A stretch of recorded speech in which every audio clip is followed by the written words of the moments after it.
Hi everyone, my name is Tiance Gardner, owner at Axo Realty, and this is Real and Tackle.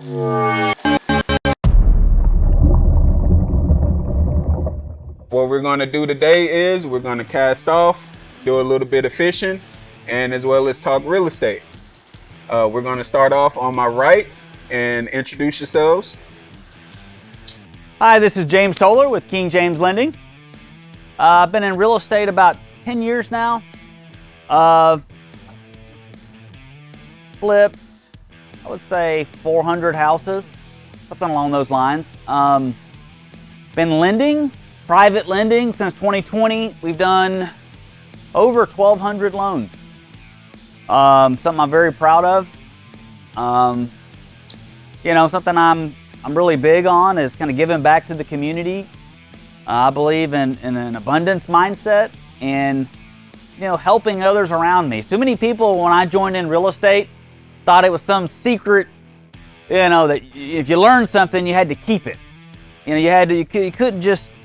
No, we can all be successful, and so I'm real big on that. I love giving back. I love mentoring and really just adding value to everybody around me. So collectively, we can all be a little better. Matter of fact, I think there's really two ways to get the tallest building, okay? One way is I can tear all you guys down and I'll have the tallest building.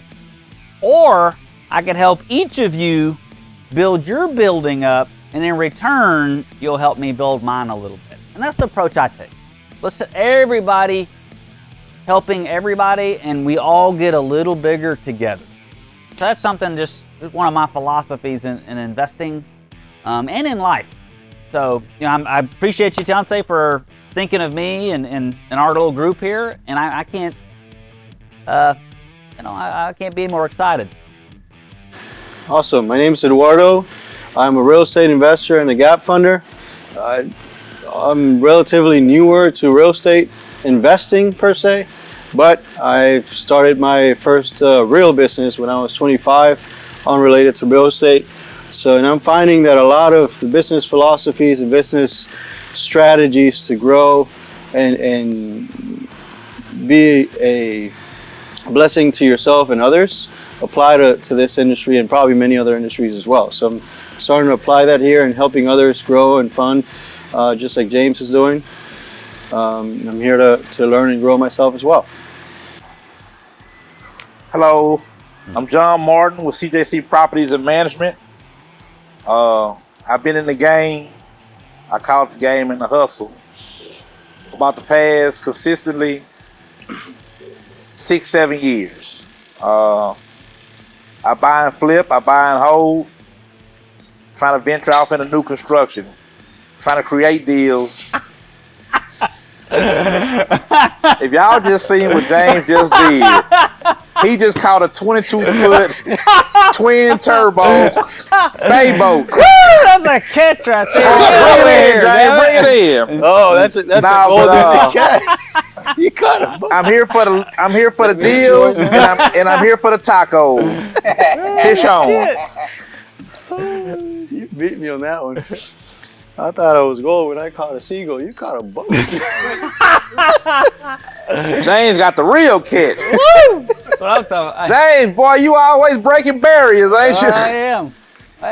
So one of the things I wanted to talk about a little bit is, how we find deals. Man, all different kinds of ways. I'll hop on Facebook.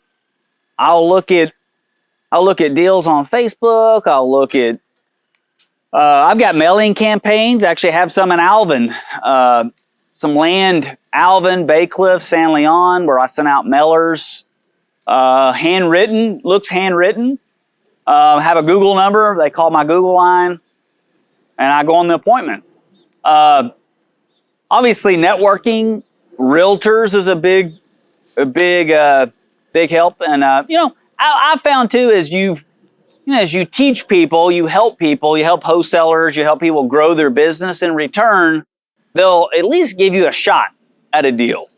You know what I mean? And that's been a big source. And I just think doing the right things long enough, You do it right. You do it right. You do things ethical. Over time, you kind of build a name for yourself, and people want to work with you, which is kind of like that idea, you know, when you enter a room, you don't want to have to introduce yourself, right? Because your reputation precedes you, and you want that to be in a positive way. So I would kind of highly encourage you to think about it that way.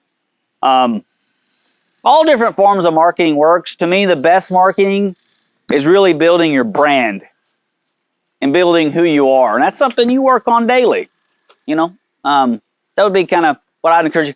My financing, I mean, I own a finance company, so that's pretty easy. You know, I finance my own deals, and I finance a lot of John's. Tiance and I are looking at doing a deal. Me and this man right here are going to be doing some deals soon. I'm going to take good care of them. What about me? I need some. Me and you're gonna be doing some deals too. Right. That's right. Don't leave me out. We haven't done one yet. No, not yet. But we're going to. Yeah, so anyway, love funding deals, love doing deals. You know, I love passing deals on and partnering too. So I'm always open to that. That's kind of how I find my deals, how I finance my deals. And so that brings us to the next topic, is how you find your deals. So like I said, I am a wholesaler, and I specialize in finding deals on the MLS, which is on market deals. Most investors will tell you they hate on market deals because it's not exclusive. Well, when you really think about it, numbers the numbers. If the deal works, the deal works. So that's number one. But number two, and I always said this, there is 80% of real estate investors and wholesalers go after 20% of deals off market. And what I mean by saying that is 80% of investors don't even want or even try to deal with an agent to get a deal. But 80% will go to that same 20 that's in pre-foreclosure, probate deals. They'll pull the same list and try to get those same deals. So it's really oversaturated. Which is harder, isn't it? Yeah. Getting a foreclosure deal is not easy. Yeah, because now you got to deal with emotions. Exactly. And I'm okay with dealing with emotions. I can meet you at an emotional level when it comes towards getting a deal done. But really and truly, if I can go to the agent and just talk logical on, okay, this property is worth this because X, Y, and Z, it usually works out in my favor because now we can agree on the number and hash it out without the emotional attachment. Because let's be honest, foreclosures are emotional. Somebody's losing their house. Probates are emotional because their parents or their loved ones just passed away and you're going for those deals. So that's why I call it the 80-20. 80% of investors go for that 20%. Now, only 20% of investors actually go for 80%, which is the on-market deals. And the reason I say this is because if you're a regular person, you don't understand wholesaling, you don't understand investing. You understand traditional real estate, which is, I got a property that's distressed, I want to sell it. What do? I go to my local agent and they list it on market and find me offers and bring them to me. So therefore, if I'm a regular person, I'm going to an agent. I'm not calling 1-800 numbers or anything else. I'm just going to that agent to sell these properties I don't want. So when people say you can't find great deals on market, is BS. You can. You just have to understand what you're looking for, and you never get the answer the first time around. And that's what most people don't like, is the rejection of, okay, I got to wait or follow up. But following up is the key on those deals. So if I gave you two deals side by side and they look the same on paper, and I never told you it was on market or off market, you wouldn't know until you looked it up. But any investor look at the numbers and they actually like the numbers, they'll buy it on spot. So at the end of the day, who really cares if it's on market or off market? But that's my take. Eduardo, let me ask you a question real quick on that thought. So have you found that deals are a little higher on market and there's more finesse? Yes. So most agents, and this is not a knock on agents because I love agents, but most agents, when they come out of real estate school, they're not taught to actually evaluate a property and have that tough conversation with that client. That comes with time and practice. So as a wholesaler and an investor, I actually have to talk to that agent and tell them the way I see the numbers and the way I see that project or that property. And it's basically giving them my knowledge on the reason I see what I see, and therefore we can meet in a common ground. Now, I will say there's very rarely you're going to find a 70% deal on market. But if I still find a 73 or 75% deal on market, and that's minus repairs, that's still a good deal. Absolutely. I agree with that. And it probably costs you a lot less to source it. So Yeah, if anything, it's honestly it's free. Right. Well, it costs you time, and that you can calculate some money towards time. But to go off market, there isn't a acquisition cost. So once you start tying those in, it starts getting closer and closer as far as the cost of acquisition per deal. And pay per clicks and stuff like that, which I still do. I still do marketing as such. But if I need a deal right now, or say John just told me before we turned on the cameras, he's looking for land. And by the way, guys, if any of you guys see this and y'all got some land in Rosharon or the Angleton area, please contact one of us, preferably John, because that's where he wants to build. But it goes to, if I have something, you want it, it's a deal. Right. We can make the numbers work either way. Right. And the best part about it is, going back to your question, James, is off-market deals, you could get a bigger spread. But also what most people do, wholesalers, reason they want that is because they're charged a wholesale fee, 20, 30,000, and then it's still a big deal because they want to be greedy. Me personally, I look at it as baseball. I would take singles and doubles all day. So I take a $5,000, $10,000 wholesale fee and just do volume than trying to do one $20,000 deal and make everybody mad. So also, guys, what do you guys think about double closing versus assignment contracts and stuff like that? I think that a businessman who runs his operation as a business would say a double close adds to my bottom line, and that I don't care what you make. You know what I mean? Mm-hmm. So I always want an assignment. And matter of fact, if you made $100,000 on a wholesale, I'm gonna be the first to get you on the damn show here, Reel and Tackle. And I'm going to congratulate you, and I want to hear all about it. I'm excited for you. Right. I'm genuinely excited for you. I don't want you to hide. You're hiding some real excitement. You're hiding a hard-on for me is what you're doing, damn it. Okay? Don't do that to me. You know what I mean? Chub, James. Uh-huh. You get a chub, James? Yeah.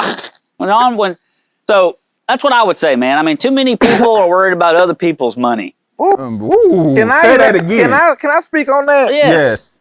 So that's an interesting saying that what you just said, James. So I don't care what somebody else makes, right? I can't count your pocket just like you can't count mine. Because one day we all started from somewhere, right? Everybody always starts from here. Some people, whoa, James, look at that. I know you caught something. That's a big one there. Okay, so first you started off with a boat. Now I don't know. You went from boats to bricks. I mean, boats to wood. Listen, guys, this is not our day job. Fishing is not our day job, okay? We just enjoy coming out here and fishing and talking real estate. That's the reason we love doing this. So I had a deal. I'm going to tell y'all about a deal that was brought to me just yesterday. Today is Wednesday. I don't know what today. What's today's date? May the 1st. First. I had a wholesaler call me yesterday. Been having a deal for about a month and a half, and he can't move it. He said, "Hey, John, you want this deal? I know you can close on it." I said, "Sure, send me the deal." We talked about the deal.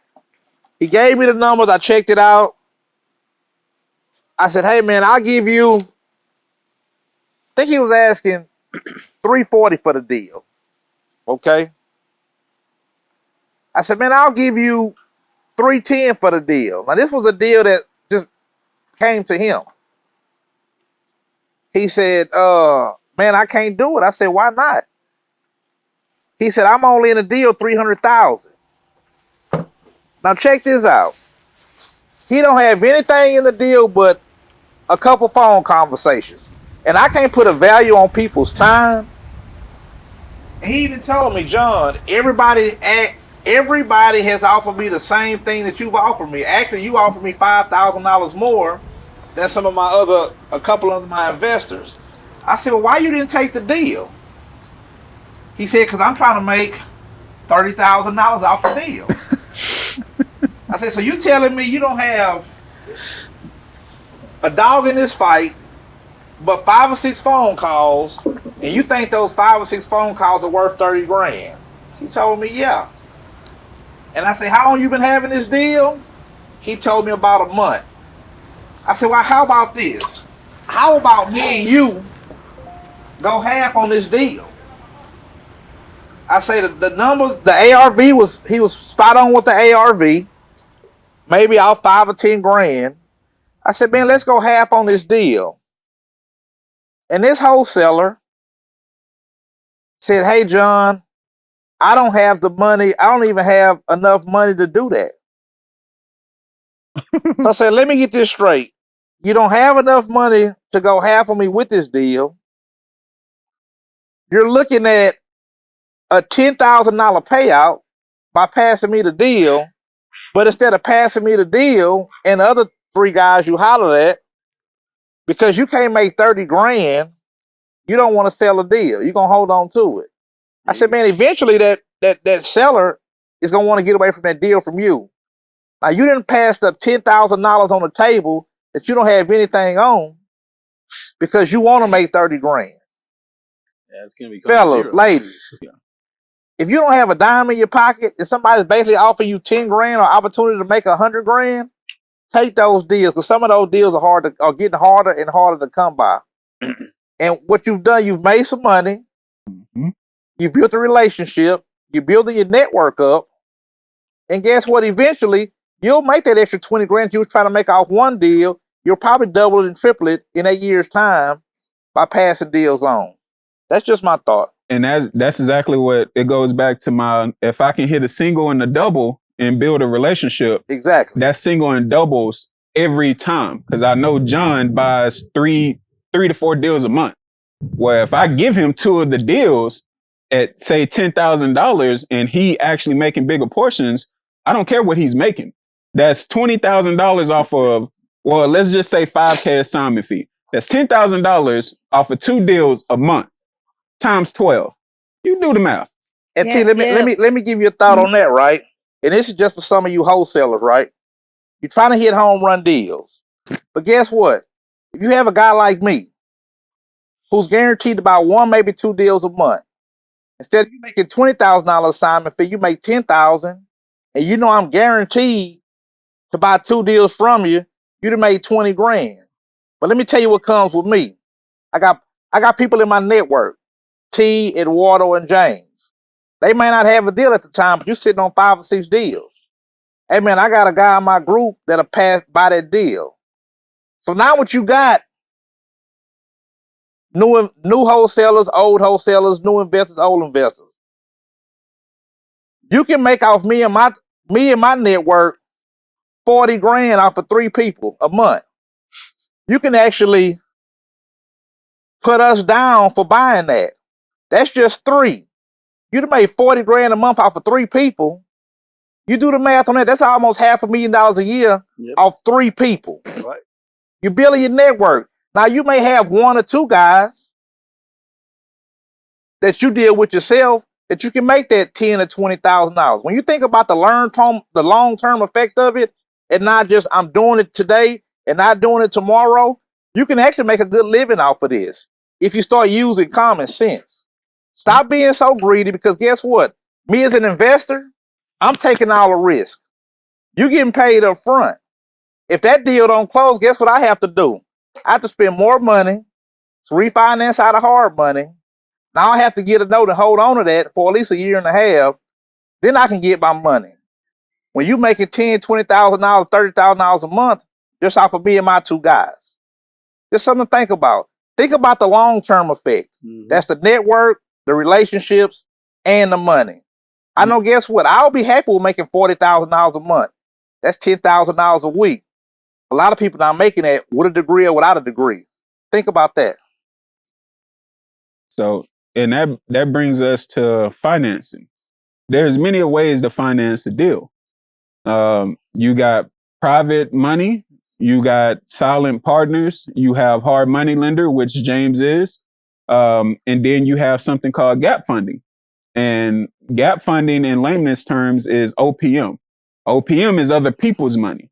So those are the people that have retirement funds or have investments and they just want to keep on investing their money. And you have a deal, but you don't have the financing, but you have the experience. Investors, if you build the relationship, investors will actually give you the money that you need for whatever loan for a certain percent. Everything is not free, but it is for a certain percent, and they will fund your deal. And within funding your deal, that gives you money. Yes, you got to give up a percentage, but would you rather take 25% of something or 100% of nothing? What's the right percentage for a gap funder? How do you determine that? So typically a gap funder, they would take equity or they'd take interest on their money. Some do both. As a partner, what do you prefer? Pay interest or equity? As a partner, I'd rather pay equity. Why? It just works with what I do best because I know at the end of the day, you're going to have a set price, a set return that really doesn't change unless we make more than what we're expected, which you get more. With interest, depending on how we lay that interest payment up, or if you want a lump sum, or if it goes past and I have to pay monthly fees and stuff like that, it's just like adding another wholesale interest on that interest. Just more pressure onto your deal. So it's more pressure to get it done on time, which I like the pressure. Pressure build diamond. Well, it makes diamonds, but at the same time, I'd rather have you as a partner and build a long-term relationship with you than you just looking at me for a small interest payment and you making your money ASAP. So I'd rather build long-term. So I like equity. Like I make you a part of the deal. Would you do interest? Yeah, I will do interest. Okay, like, you just prefer it. Yeah, I just prefer equity. Or would you do interest? Never do it. Never. I'll take that back. Not interest. I'll probably do interest. In a special scenario, if it's somebody I don't think they're gonna go through with it, or they may or may not. Like basically, if you take interest, is a safer position for a gap funder. Not as safe as somebody like you because you got first lien, but it's still safer versus equity. But when you look at the returns on interest versus equity, to me it's a no-brainer. As long as the flipper knows what they're doing, it works better for the flipper because of what he said, and it works better for the gap funder because they really can make, I don't know, depending on the deal, it could make maybe twice as much as they would on interest, or maybe even more. So, I just, do you want to be just a straight up lender, or do you want to be an investor? That's really I've done so many of these that I've seen scenarios where you anticipated a certain profit, but you didn't get it, and you were better off with interest. I think as you do more, you might have a different perspective on that. Yeah. It's kind of like anything. As you do more and more and more and more and more and more, you have a bigger sample size, and you're like, but I remember that time when I opened up the wall and this and then this and then this, and at the end of the day, I was better off.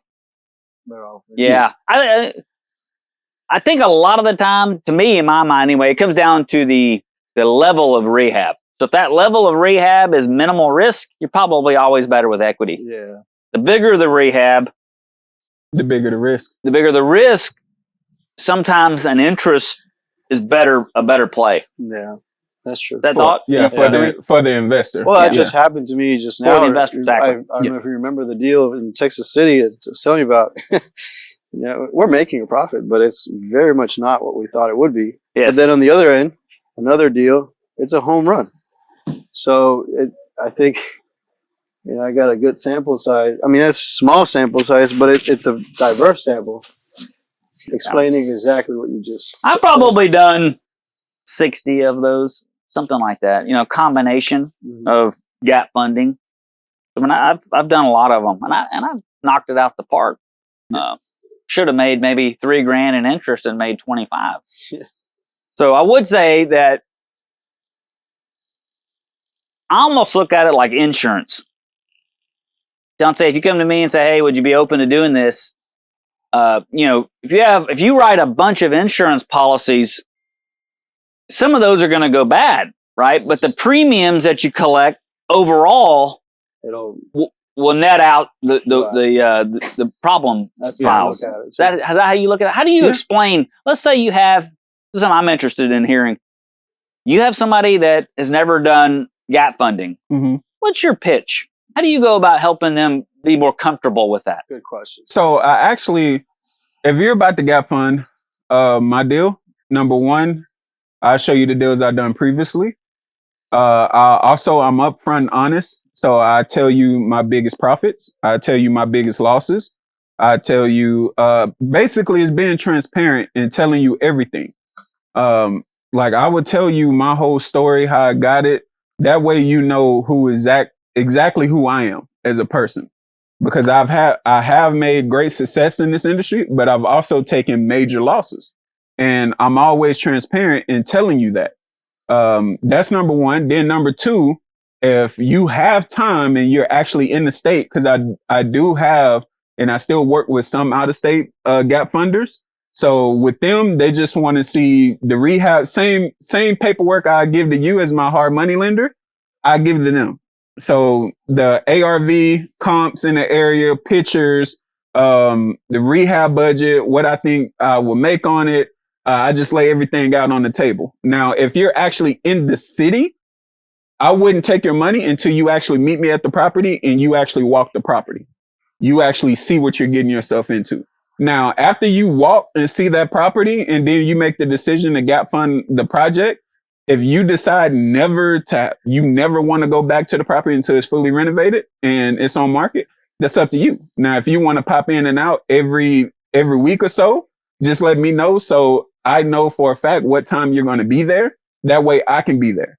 And that way, if you have any questions, you can ask me instead of asking the guys that work for us, and they can keep working. Right.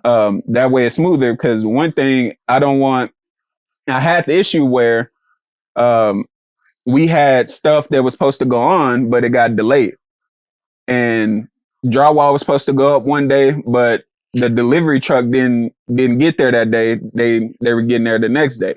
So I got the update, but most of my gap funders are silent partners. So they really don't care about the day-to-day stuff. So one day, my gap funder, he just popped up, and he had the schedule when I wanted things done. And he was like, he called me while I was at Home Depot buying 2x4s and stuff. And he was like, "Hey, you said drywall and stuff is going up, but no drywall is up." And then I had to explain to him why. And he was like, "Oh, okay." And I was like, "Yeah, these are the things that switches in this industry. Like, we have a set plan." And Mike Tyson said it best: everybody has a plan until they get hit in the mouth. So every rehab, I have a plan. I have scheduled dates, but those things change when you have to change them. So you have to change them. You have to regroup. And that's really what you're giving your money to invest. You don't want the problems. You are a silent investor for a reason. So you don't want the overhead problems. You want the finished product, get your money, and do another deal. So my job is to handle the problems that come up. Now, if there's a big problem, like we got vandalized on one project, I actually called my silent partner and told her, "Hey, you need to come here right now. Like, you need to come to this property right now. We got vandalized. I'm calling the cops and everything else." I had to file the insurance claim and everything. So I wanted them to see what happened and why it's about to take a longer time to get this project done. So any big issues like vandalism, fires, or something like that, I'm going to call you ASAP and I'm going to make you come out so you can understand what's about to happen going forward. Now, if it's a small issue, somebody falling through the ceiling or something like that because they were being dumb, I'm not going to call you on that. That's just not your, or shipments are not being there on time. That's something you're going to be like, why are you calling me for? So I don't call on things like that. But bigger issues, yes, I give my investors like they're in it ASAP. So, and that's the reason why I like the equity more, is because I like building relationships. Now, if I was lending out my money, in which eventually I do want to become a gap funder myself, I'll probably take the interest route, to be honest, because now I know I got a set price coming in every time. So it's just my interest on the money. So it really depends on who do you want to be as a gap funder. Do you want to be an investor, or do you just want a stock market type of return, put in money and be done? And so it really is passive versus semi-passive. Is kind of what it comes down to. And I personally like this. So, John, you ever done any gap funding or? No. I guess we've done it before, where I was basically the money and we would split the equity 50-50. So I mean, you could say that I was your gap funder. That's a gap funder. That's gap funder. Gap funder, private lender, but me personally, giving somebody else some money to do a job that I know I can do, I don't see myself doing that at this moment. Well, you got the money though. You don't need to do it. I'm not gap funding. Well, have you used gap funding? I guess is the question. I guess in that scenario what James just said, yes, I have. Yeah, maybe real selectively. Now, you know what? Well, what he's doing is he's using me as a gap funder to build up money so that he can buy my house. So he's going to use me. I'm going to use his money. Yeah. I'm going to pay him interest on his money twice to buy his house. Yes, that's what's happening here. So I have gap funded. Guys, I'm going to lose my house through myself. That's what's going to happen. But I'm going to move him in my house. I'm going to give him somewhere to stay. If you see where we're at, guys, we're actually at James's house on his deck, and we're fishing out in the bayou right here in Seabrook, Texas. So John is basically, he's speaking it into existence. I'm putting it in the air, fellas. Putting it in the air. He's saying in the next 2 years, he's going to move James and them out, move in, and make James go get a bigger house. It's called homestead investing, right, James? Yeah, right. I'm not opposed to it. Now, James, when you said when you bought this property, you bought it undervalued and you put money into it, and now the houses around you are selling for multi-million. Can you speak about sure. how that ended up happening? Yeah, so kind of interesting story. This is a neighborhood, that kind of a dream neighborhood. Is that fair to say? You come in here, you dream build, the land goes for $1 million, kind of stuff. Just the land, not even a house. So, I'd come in here. I'm big on goal setting. Yeah. I'm big on visualizing, affirmations, declaring, right? And so when I drive this neighborhood, I said, I'm going to own that house right there. House right there. I said, I'm going to own it. It's the only one story. These are all like 3-story houses, right? I'm the only one story on the water, which I like that. I mean, when I'm old, I don't have to go up, you know what I mean? Yeah. And this is so the only one story, it's 5,000 square foot on the water on an acre. It's one of the bigger lots in here. But anyway, I said, I want that house right there specifically. So I wrote a letter to the owner. And it was the most emotional damn letter you've ever read in your life. It was like, got a picture of my kids and my newborn baby, and got like, man, I'm gonna raise my children here. I'm gonna,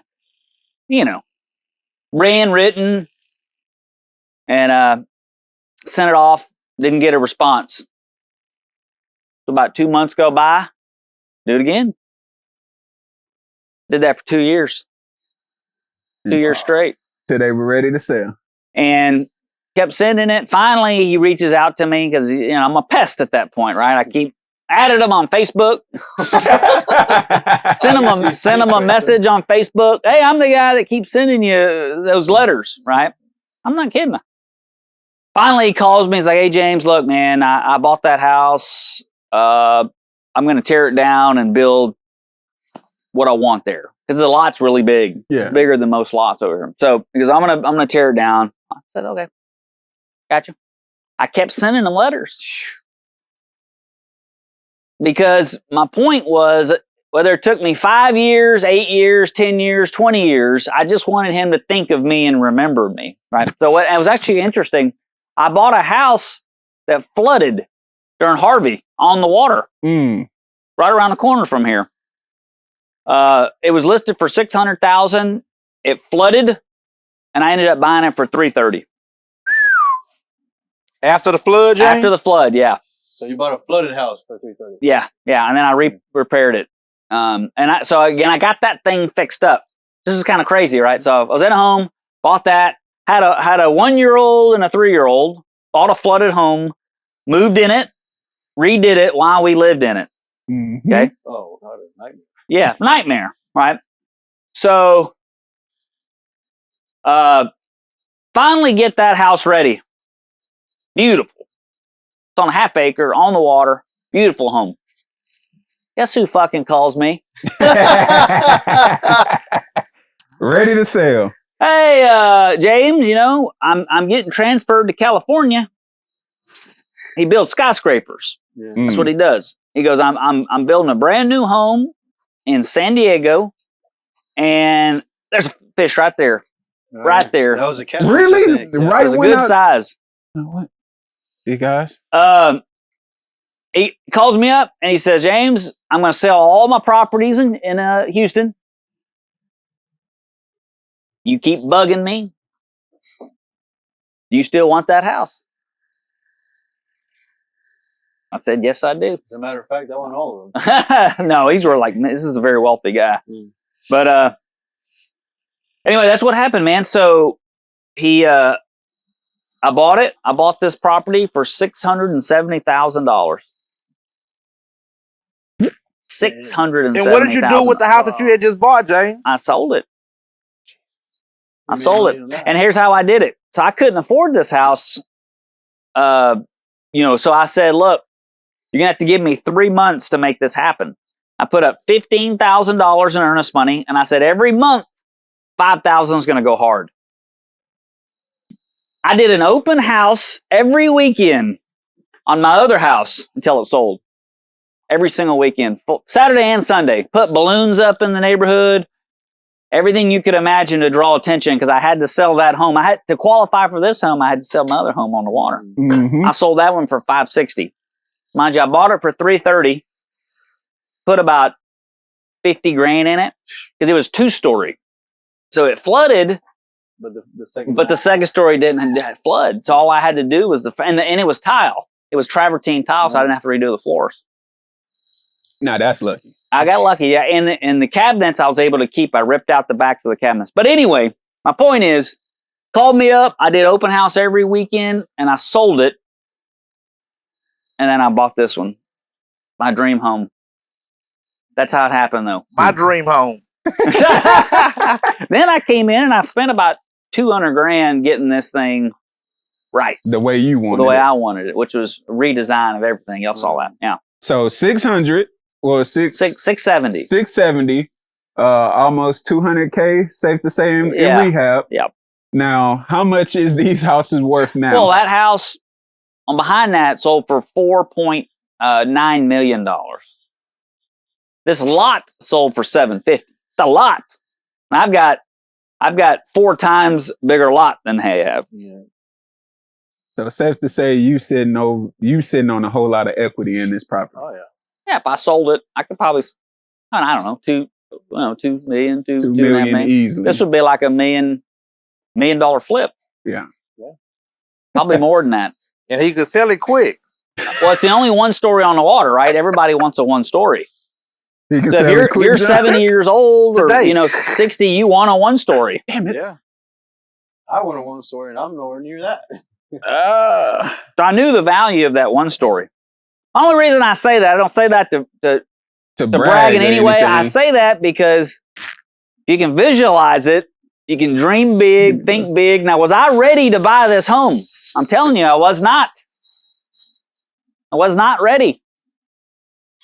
But here's the thing I always say, because people like even in this industry, Let me see one. like even in this industry, when you go to events and stuff, people will go to those events for months at a time and always ask for more information. And by the way, wholesaling is the easiest way to get into real estate investing. I will say that, and I stand by that, because I came straight out of college, nothing, and my first deal, I made $10,000 within 5 days. And I only had earnest money up, and my earnest money at the time was $500. So I literally took my last $500 in the bank to put a property under contract, and within 4 days, I sold it for a $10,000 fee. So Beautiful. it's literally the fastest way I know to actually obtain some money to get into flipping and building those relationships. But when you take properties, people say, well, I can't afford these properties and stuff like that. Yes, you can, but you have to think of creative ways to get the job done. Like he wanted his dream house, he got his dream house, but he found a creative way to do it. And I drew the equity Yeah. out of the home that I was in, right? Because I had a ton of equity by flipping that flooded home. So I used that equity to buy this, to put it down. Yeah, exactly. Yeah. And now, if you wanted to, you could sell it. I could step into a new one. Build the pool, you can buy into. Yeah, I could. I mean, if something came along, I'm not opposed. Oh, you hear that, John? Yeah, I'm not opposed. I mean, if it was. Did you consider, James, like if you were to go back, perhaps you could have bought that home? You were dealing straight with the seller, so you could have done seller finance, offer him a balloon of some sort, and get into the house that way, rather than trying to, lack of a better term, He wanted his money. He just wanted to be done with this. He wasn't that type of guy. The reason, I guess, what I'm trying to get to is, have you looked or done any other forms of non-traditional finance, creative finance, into some of your deals or real estate in general? I've done subject to, where I've taken their financing over. Done that a bunch of times. I don't know that I've done I don't think I've done that. No. Hey, real quick before it, what is creative financing for those who don't know? What are some type of creative financing? Because it is alternate ways of acquiring properties. So I'll give you an example on one that this was pretty creative, right? So it's called house swapping. So you find a home, maybe pre-foreclosure or something. You say it's pre-foreclosure. You catch it up in arrears, and you buy it subject to. And then the person that used to live in that house needs somewhere to stay. And so you ask him, where are you going next? Oh, we are going out to the country. Okay. Where in the country? Well, I'm going up to, I don't know, Rosharon or something. Okay, so now you go find a house in Rosharon, and you know they can't really qualify very well for a house because they just went in pre-foreclosure. You find a home in Rosharon, and you basically offer them to take over their payments, basically do the same thing as a subject to loan, which subject to means taking over their payments without you necessarily having to apply for a new one. And you offer them up, basically offer one to the other, and you you found a buyer and a seller at the same time, and you make a margin in the middle. And there, in certain situations, you can maybe even end up with a house. So you could say, you buy the second one in the country, subject to, and it says it costs you $1,100 a month. And then you can sell the first one is, if I give you a house for $1,500 a month in Rosharon, will you let me have this one? And if you can make that happen, you just got a house for free. It's a creative way to finance it. Now, it takes work, but it can be done. So that's one way, but there's many, many ways out there to do creative financing. So, John, other than you using your own money, when you first got started in real estate, how did you get started? First of all, I have a real job that has benefits. Okay. This has just been a way to make passive income. So how I got started, I took a loan out of my 401k, about $40,000. I had a couple options, right? I could have went on vacation and had fun with my wife. That's what she thought we was gonna do, but we didn't. I could have put it back out in real estate. Got a deal, took that deal, and sold it. So I actually got into real estate on accident, right? But anyway, Ooh, almost had a fish there. I took that deal and that profit off of there. Bought another deal. That worked out pretty good, and I did what I said I wasn't gonna do. I started having fun. I started spending money before I had it, right? I'm counting my profit that I hadn't made yet, but I knew I was gonna make it. So about the time I got the deal sold, I was back to square one. So instead of going to my next deal with $100K, I started back with that same $45,000. I had to do something different. Went to the bank, got a loan, and shout out to my friends who actually put me in this process. I went to the bank, and my bank guy said, "Hey, John, the way you doing deals and your drive and your motivation, you may need a hard money lender." I said, "Well, what's the difference between a hard money and you?" He said, "Hey, with me, you're going to be 25 to 30 days getting financing and a whole lot of red tape. But with a hard money lender, you can have the same deal in 7 days. So you may lose a deal waiting on me where you can go ahead and get a deal going through hard money." I was introduced to James. No. Oh, shit. Shoot. I thought it was your phone. Yeah, I really did, but no, it's the. Yep. My last it. Red Bull. So, anyway, met James. James funded the deal for me. Actually saved me in the deal. That's been since 2017. Right after Harvey. 2018 is when I met James. We've been kind of rolling ever since then. And let me tell y'all the value of a good hard money lender. And also a friend, because you make friends through this process. It's not all about the money. Sometimes me and James talk, we don't even talk about lending. It's about life. Sometimes you earn valuable lessons about life that translate over to the real estate lending, right? Some of the values that he that he stands for, I stand for the same thing. We godly men, we family men, we also like to make some money. So our relationship, I can say, kind of blossomed from there. We've been through some tough times. 2020 COVID was real rough for me. First deal I ever did, I lost 20 grand on the deal. That was because of COVID. Yeah, I lost $20,000 on the deal. And there was a couple times, and James can tell you himself, I could have kept people's earnest money, but I didn't, right? When COVID hit in March of 2020, I had a house under contract. Lending started changing the way they did traditional lending did. Now you had to re-qualify a week before you close. Well, everybody knows when COVID hit, yeah, that changed. Everybody started losing their jobs, right? So the money that you were making a month and a half ago, you won't make in a day. A lot of guys will make a lot of money on overtime. That was qualifying them. But when the overtime got shut down, business got shut down. And James can tell you, I had 4 deals come through when I could have kept everybody's earnest money. I let it go back. We sat in front of that driveway in LaPorte, Texas, and talked about it. James said, "John, you know what? You better than me, but that shows a lot about who you are." You know, I let the deals go back. I lost money, but guess what?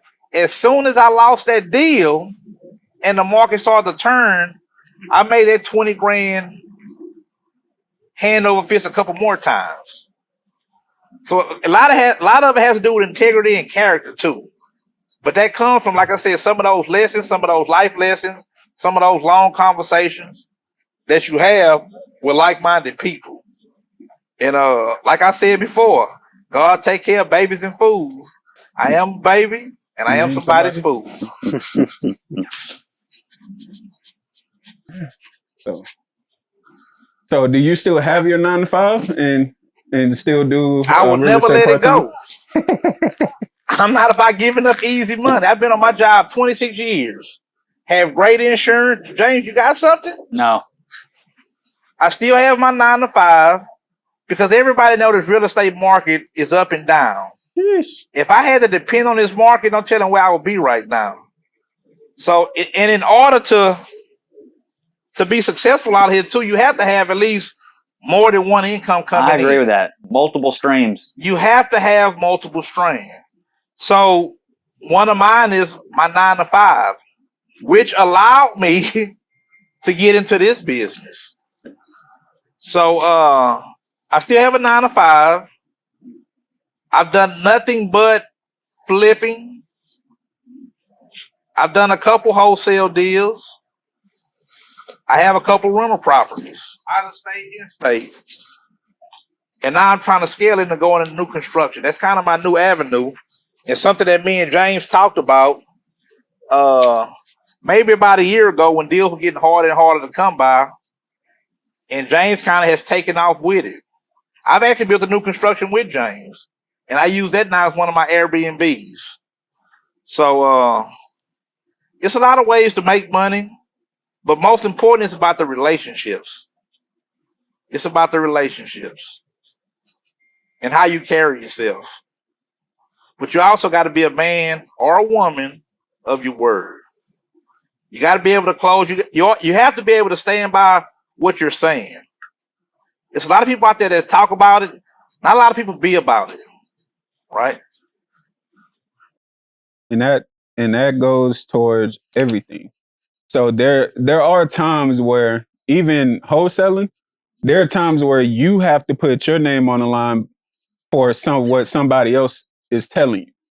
So basically, if your buyer says everything is good to go, and you relay that to title and everything else, you're taking you're lending your name to everybody else, which sometimes it works out perfectly fine. Then sometimes it don't. But the times that it do not, you have to own it and be like, you know what? That's my fault. Even if it ain't really your fault, I take accountability for it and figure out how to make it work and how to go around it. And that leads a long way. And I'm a big believer on that because sometimes you can make a deal work, but sometimes that deal don't work. But if you just up honest in front and be like, hey, this was supposed to happen, it didn't happen, my bad, I get it done. And that's all you have to do is get it done. Or you figure out. At the end of the day, I always say, if I give you my word, I'm going to get the thing done. Now, if I have to switch on time with that, you're just going to have to be okay with it and let me get it done. But eventually I will get it done. No matter how long it take or anything, I will get the job done. Sometimes I want it done faster. Sometimes it ain't in God's plan to make it get done faster, but I for sure will get the job done and make everything work the way it needs to work. And that's where it goes back on faith and being on your word as far as getting the job done. Guys, we're not catching no fish. I'm sure not. I'm getting nibbles, but I'm not catching no fish. The best catch was James's The catch. first sign was that catfish I caught. When I yeah. caught that catfish, I knew we wasn't going to catch no fish out there. Tell the guys where we can find you. Tell everybody where you can find you, your Facebook, Instagram handles. Yep. I'll say James R. Toller, add me. Love to talk to you. If you're looking at doing a deal, we fund all over Texas. Very competitive. I consider myself more of a relationship lender. So, let's talk. Love to work with you. Eduardo, once again, our Instagram handle is investstyle.co. Reason for that is because we try to help people invest with style. Our wife's a designer, and we don't only help with the gap funding, but also with the design to make sure that we achieve top dollar, top ARV, and also have fun while we're at it. So if you only need help with the design and that's all you need, we can do that too. So again, at investstyle.co. Again, my Instagram handle is Mr_I flip houses. Also, you can find me on Facebook. My name, Tiance Gardner. That's Tiance and Gardner, and I'm pretty much in those two places. And as well as you can catch this on YouTube under Reel and Tackle. John Martin with CJC Properties and Management and CJC Holdings. I don't have a handle yet. I'm not that sophisticated. Can find me on Facebook going live sometime. John Martin, looking for deals, looking to invest, looking to build relationships. Just trying to grow and help any way I can. And guys, thank you for tuning in. And this is the first episode of Reel and Tackle. See you later.